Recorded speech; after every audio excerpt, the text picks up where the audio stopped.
plus grand que celui qui parle en langue, à moins que ce dernier n'était prêt pour que l'Église en reçoive de l'édification.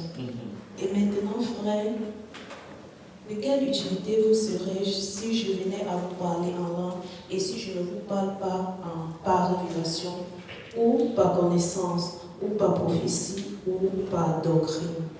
Voilà. Et c'est très simple. La confusion, tout simplement, vient du fait que très souvent, les gens vont confondre deux choses.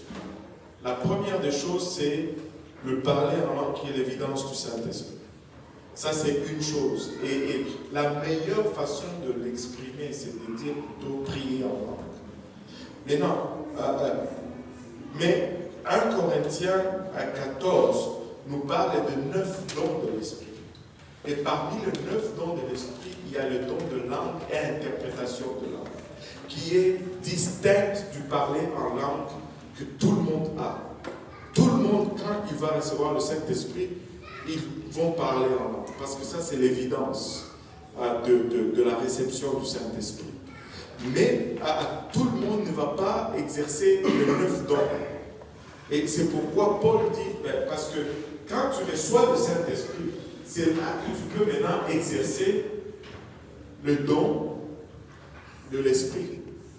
Amen. Si je n'ai pas le Saint-Esprit, je ne peux pas exercer le don de l'Esprit. Parce que je n'ai même pas l'Esprit. Maintenant, quand je reçois le Saint-Esprit, le signe extérieur que j'ai reçu le Saint-Esprit, c'est le parler en langue. Jusque-là, ça va?